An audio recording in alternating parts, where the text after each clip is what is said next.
دین اسی طرح رہے گا، اپنی شکل میں باقی رہے گا۔ البتہ کچھ فتنے آ سکتے ہیں جس کے لیے دین والوں کو محنت کی ضرورت ہے، اور اس اہم مجلس میں میں اپنے آپ کو اور اپنے ساتھیوں کو وہی باتیں یاد دلاتا ہوں۔ مکہ والوں نے ایک آواز بلند کی تھی کہ میں آپ صلی اللہ علیہ وسلم کے لیے فَسَتُبْصِرُ وَيُبْصِرُونَ، بس چند دن کا انتظار کرو۔ کوئی کہتا تھا ان کی اولاد نہیں رہتی ہے، اس کا زیادہ مشکل نہیں، بس چند دنوں کی بات ہے۔ قرآن کریم نے کہا نہیں، نون والقلم انت بنعمت ربک بمجنون، آپ اپنے پروردگار کے کرم سے دیوانے نہیں ہیں۔ آپ اصل میں جو کام لے کر اٹھے ہیں، جو تحریک لے کر اٹھے ہیں، وہ تحریک حضرت نوح علیہ السلام سے لے کر آپ تک جو بھی انبیاء کرام میں سے اٹھا، اس کو دیوانہ ہی کہا گیا، اس کو ساحر ہی کہا گیا، اس کو کاہن ہی کہا گیا، اس کو مجنون ہی کہا گیا۔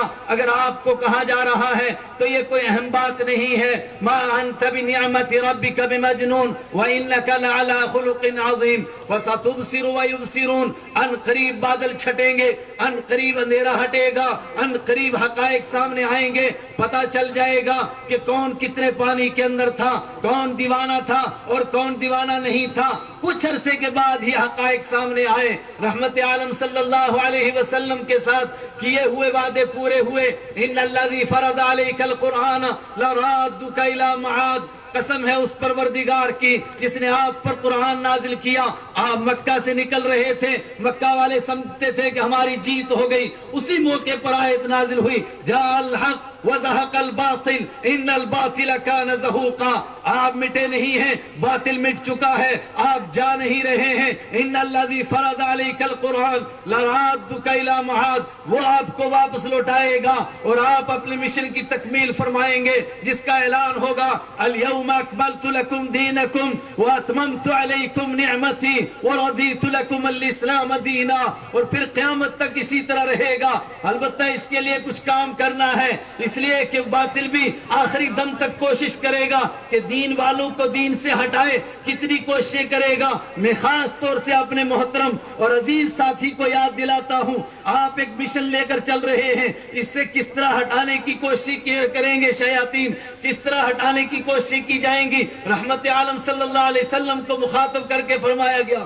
لولا ان ثبتناک لقد کدت ترکن الیہم شیئا قلیلا، اگر ہم آپ کو جمع کر کے نہ رکھتے اس دین کے اوپر تو حالات ایسے بنائے جا رہے تھے کہ آپ کو دین سے ہٹایا جائے، جو آپ کی طرف وہی نازل ہو رہی ہے اس کے علاوہ کی طرف آپ کو پھیرا جائے۔ لیکن لولا ان ثبتناک، آپ کو جمع کر کے رکھا گیا تھا، آپ کو سنا کر کے امت کو سنایا گیا۔ فرمایا یہ چالیں ہوتی رہیں گی۔ کیسی چالیں؟ وَمَكَرُوا مَكْرًا وَإِنْ كَانَ مَكْرُهُمْ لِتَزُولَ مِنْهُ الْجِبَالُ، وہ مکاریاں کریں گے، وہ تدبیریں کریں گے، اور کیسی کیسی تدبیریں کریں گے۔ وَإِنْ كَانَ مَكْرُهُمْ لِتَزُولَ مِنْهُ الْجِبَالُ، ان کی تدبیروں سے ایسا لگے گا جیسا کہ ہمالیہ اپنی جگہ سے ہل جائے، لیکن اس ایمان کی ضرورت ہے کہ ہمالیہ تو ہل جائے مگر ایمان اپنی جگہ سے نہ ٹلے، ایمان اپنی جگہ سے نہ ہلے۔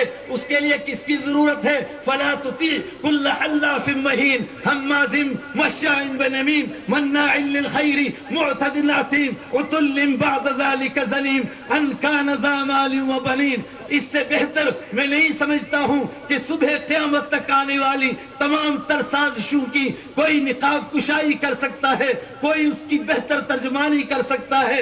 فرمایا رحمت عالم صلی اللہ علیہ وسلم کو اور مجھے اور آپ کو سنایا گیا فَلَا تُطِيعْ كُلَّ حَلَّافٍ مَّهِينٍ، آپ ان کی بات نہیں ماننا جو جھوٹ کے اوپر قسمیں کھاتے ہیں، جن کا فلسفہ یہ ہے کہ جھوٹ کو اتنا بیان کرو لوگوں کو سچ نظر آنے لگے۔ فَلَا تُطِيعْ كُلَّ حَلَّافٍ مَّهِينٍ ہَمَّازٍ، جو ایک دوسروں کے عیب تلاش کرتے ہیں، دوسروں کو تانا دیتے ہیں اور خود اپنے عیبوں کو بھول جاتے ہیں۔ مشاء بنمیم، جن کا کام یہ ہے کہ انسانوں کو آپس میں لڑائیں اور پھر تماشا دیکھیں، انسانیت کو ٹکرائیں، ان کی بات نہیں ماننی، ان کی طرف توجہ نہیں دینی ہے۔ فَلَا تُطِيعْ كُلَّ حَلَّافٍ مَّهِينٍ هَمَّازٍ مَّشَّاءٍ بِنَمِيمٍ مَّنَّاعٍ لِّلْخَيْرِ مُعْتَدٍ أَثِيمٍ، اور سب سے بڑی بات یہ کہ یہ خیر سے منع کریں گے، نیکی سے روکیں گے، برائی کی طرف بلائیں گے، اچھائی سے ہٹائیں گے، برائی کی طرف لے جائیں گے، ان کی بات نہیں ماننا۔ مناع للخیر معتد اثیم،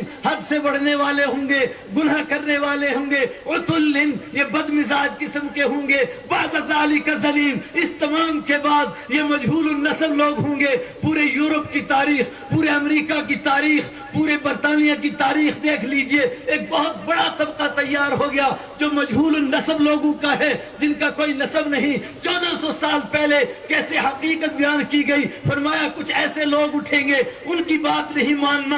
یہ پیشن گوئی تھی، میں اور آپ اس کو آج پورا ہوتا ہوا دیکھ رہے ہیں. چونکہ قرآن کا وعدہ تھا سنریہم آیاتنا فی الآفاق وفی انفسہم حتی یتبین لہم انہ الحق. کچھ حقائق ہم تمہیں دکھائیں گے جس سے یقین ہوتا رہے گا انسانوں کو کہ یہی سچا دین ہے اور دین باقی رہے گا.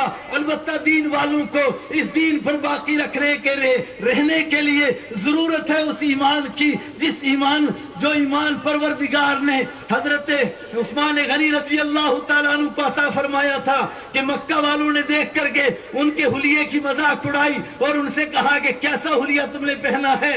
انہوں نے کہا کہ کیا مسئلہ ہے؟ کہا کیا بات ہے کہ تمہاری لنگی کو اوپر دیکھ رہے ہیں. انہوں نے کہا کان حبیبی یفعل ہکذا، جن سے میری دوستی ہے وہ تو اسی طرح کرتے ہیں، تمہیں پسند ہو تو نہ پسند ہو. اس کے لیے ضرورت ہے اس ایمان کی، حضرت حذیفہ کے ایمان کی، جو ذرا سی بات کے اوپر لقمہ گر جائے اور اس کو اٹھا کر کے کھائیں تو لوگ کہیں کہ لوگ ہماری مذاق اڑائیں گے، اور وہ کہیں سنترک سنت حبیبنا لہؤلاء الحمقاء، کہ ہم ان جاہلوں کے لیے اپنے نبی کی سنت کو چھوڑ دیں گے. اور اگر ہم سے یہ خطا ہو گئی، ہم سے یہ لغزش ہو گئی، ہم سے ایسا ہو گیا، تو آخری بات کہتا ہوں اور بات کو ختم کرتا ہوں. میں نے اپنے آپ کو بھی متنبہ کیا، آپ کو بھی متنبہ کیا. آپ نے سفر کی ابتدا کی، میں نے آپ کو راستے کے کانٹے بتائے. آپ نے قدم اٹھایا، میں نے راستے میں لٹیروں سے آگاہ کیا. اگر ایسا نہ کیا گیا تو پھر قرآن نے کیا کہا؟ فرمایا جو ایسا کرے گا یہ سمجھتا ہے کہ دین میرا محتاج ہے اور اس کو نبی کی سنت پر عمل کرنے میں شرم آتی ہے. تو پھر سنو، من یرتد منکم عن دینہ، اگر کوئی میرے دین سے مرتد ہو جائے گا مجھے کوئی پرواہ نہیں. فسوف یأتی اللہ بقوم یحبهم ویحبونہ، پھر میں ان کو پیدا کروں گا جو مجھ سے محبت کرتے ہوں گے اور میں ان سے محبت کرتا ہوں گا. اور آج اگر اللہ کے نبی کی حلیے کو اپنانے میں، ان کی سنتوں کو زندہ کرنے میں، ان کی شکل بنانے میں، ان کے لباس کو پہننے میں، اور مجھے کہنے دیجئے کہ ہر ایک شخص اپنی وردی بتا رہا ہے اور مجھے اپنے ادارے میں اپنے کلچر کو شو کرتے ہوئے شرم آتی ہے. اگر ہمیں اسی طرح شرم آتی رہی تو قرآن کی یہ دھمکی ہمیں یاد رہے، من یرتد منکم عن دینہ، جو میرے دین سے مرتد ہو جائے گا، منہ پھیرے گا. اور اس سے پہلے کیا کہا؟ یا ایھا الذین آمنوا لا تتخذوا اليہود والنصارى اولیاء، ایمان والو یہودیوں سے مت دوستی لگاؤ، عیسائیوں سے مت دوستی لگاؤ، ان کے کلچر کو مت اپناؤ. یہ ایسے لوگ ہیں کہ میں نے اپنے نبی سے کہہ دیا تھا کہ اگر آپ یہ چاہتے ہیں کہ آپ سب کچھ چھوڑیں اور ان کے ساتھ ہو جائیں، اس تمام کے باوجود بھی یہ آپ کو مانیں گے نہیں. ان کے اندر کفر چھپا ہوا ہے، ان کے اندر نفرت چھپی ہوئی ہے. ہاں انتم اولئک تحبونہم ولا یحبونکم، تم ان سے محبت کرتے ہو، تم ان کے طریقوں کو اپناتے ہو، تم ان کے کلچر کو اپناتے ہو، یہ تمہارا کلچر اپنانے کے لیے تیار نہیں. ہاں انتم اولئک تحبونہم ولا یحبونکم، تم ان سے محبت کرتے ہو، وہ تم سے محبت نہیں کرتے ہیں، حالانکہ ان کو تم سے محبت کرنی چاہیے تھی. وتؤمنون بالکتاب کلی، اس لیے کہ تم ساری کتابوں کو مانتے ہو، تم ان کے نبی کو مانتے ہو، ان کی کتاب کو مانتے ہو. وہ تمہارے نبی کو نہیں مانتے، تمہاری کتاب کو نہیں مانتے، لیکن اس کے باوجود تم ان سے محبت کرتے ہو. اور ان کا حال کیا ہے؟ قد بدت البغضاء من افواہہم وما تخفی صدورہم اکبر.